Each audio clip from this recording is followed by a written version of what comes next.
Managers, it's that time of year again for the annual performance review. This is a big job. You will be writing the reviews for your associates and preparing to meet with them in a formal, face-to-face discussion. Have you felt apprehensive about this task in the past? I'm sure you have, and that's normal. To help you, I've compiled some tips covering 3 areas in this brief training presentation. First, I will share with you 6 things to always do when writing and delivering a review. Next, I will share the STAR model for delivering effective and meaningful feedback. And finally, I will show you 6 things to avoid. Hopefully, these tips and tricks will put you at ease in the process and set you up for a successful and engaging experience with your associate. Let's first begin with the 6 things to always do in a review. These 6 tips will help you in both writing and delivering the performance review. First and foremost, review the rating definitions before you start the feedback. When being reviewed on a 5-point scale, associates often relate a 3 to a C. This is not what it means in this process. A 3 or a meets truly means that you are doing exactly what is expected and doing a good job. As a manager, make sure that you are familiar with and comfortable with each rating. Remember to be an ally. Avoid writing your reviews with a defensive tone. This is a positive experience, and it will help your associate know what they did well and what they can work on. There shouldn't be any surprises in this review, as you have been working with them all along. If you keep a positive, goal-oriented attitude, it will reflect onto the associate, and they will feel empowered as well. Be reflective. Remember that this review is for the entire fiscal year, not just those recent events. Also, leave the past in the past. Don't continue to downgrade or upgrade an associate for something that happened several years ago. Be objective. Avoid words like always or never. Consider using words or phrases such as, in my observation, typically, regularly, consistently. Reflect on observations and leverage data whenever possible. Practice, practice, practice. Read through your reviews and practice saying them out loud. You don't want to stutter through your words or be confused by your own commentary when meeting with your associate. Be comfortable with what you've written. Keep it professional.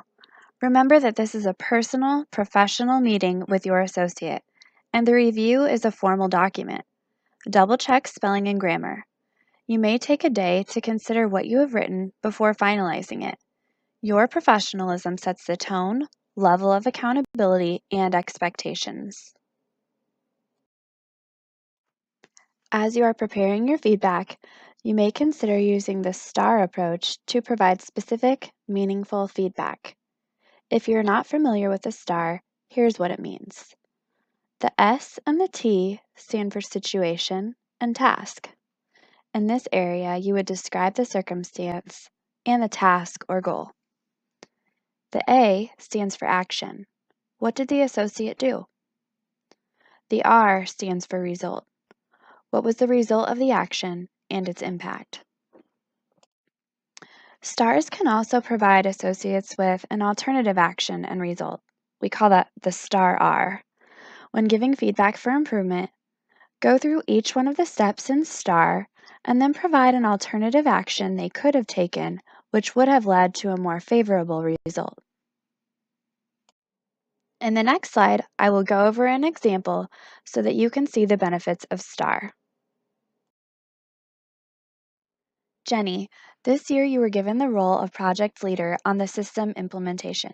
You were asked to lead the training efforts for the Batavia and Scottsburg plants. You worked with the vendor to ensure you had all of the information about the new system and selected 2 co-leads, Robin and Toby, to participate with you.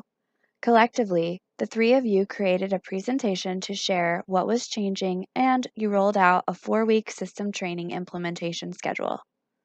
Having the team of the 3 of you helped to ensure all bases were covered and that you had perspectives from both affected plants. The rollout was a success. Jason, as you shared, you did not complete quarterly one-on-ones with your associates. You explained that with the constant schedule changes and 3 new members on your team, you were frequently firefighting and simply didn't have time. As a result, you did not meet expectations in the associate engagement section of your review. Jason, this section isn't just about the rating on your review. You missed an opportunity to talk to your associates to find out what they need from you, from us. Taking time for your associates helps them feel engaged, like their voice matters. Had you taken the time to be proactive in speaking with them, you could have gotten in front of the training needs and prevented some of the fires you described above. Using the STAR approach, as described in the examples, is one way to provide specific and meaningful feedback to your associates. You may even consider using the STAR approach on your own self-evaluation. We've gone over the tips for a successful performance review and discussed the STAR feedback model. Now I want to share with you 6 things to avoid when evaluating performance. You will be able to read the definition of each trait to avoid on the screen, while I will provide an example of what you do not want to do. John is a CSR who had a $10,000 quality error this year after we just onboarded a new customer. If I were using the halo horn effect, I might incorrectly rate John as a 2 in every area, when really quality is where his performance suffered. Using central tendency, instead of properly rating someone based on objective and data-driven feedback, might sound like, "Oh, I hate rating associates differently. It feels like I'm picking favorites. I'm just going to give everyone a 3 and make my life easier." This is definitely something you want to avoid. Tim did not complete any stop audits this year, but he's a really good CSR. I know he'll be so upset if I rate him poorly in this area. I'm just going to give him a 3. This would be an example of leniency. We want to avoid that. Our associates deserve honest ratings so that they can improve. Jamie is a quality manager. In first, second, and third quarter, our quality errors were really high. But in Q3, Jamie really turned it around. She had less errors than most of our other facilities. I'm going to give her a 4. She really knocked it out of the park in Q4. This is an example of recency. Jamie and all other associates are being reviewed for the whole fiscal year. Don't get lost in what happened recently. Dawn and I both went to Creighton. We also like preparing our own food, and we have kids. She's such a great person. She's a 3 at least, maybe a 4 in every area. I want to avoid assuming that Dawn's performance is excellent just because we have similar interests. Jim, Mike, and Shannon are on the sales team. Jim and Mike did a great job this year and secured all the new business that we had planned. Shannon really went above and beyond and locked in 2 accounts we weren't expecting, adding $3 million to one of our plants. Shannon's only been here for 1 year, though, so there's no way I can give her a better rating than Jim and Mike. They've been here 5+ years each. Avoid constancy.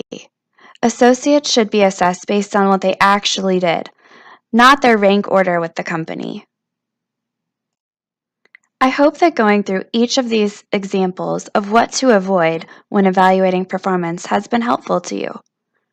You have a hard job ahead, and I want to make sure that you are fairly and objectively rating each associate and not falling into one of these traps.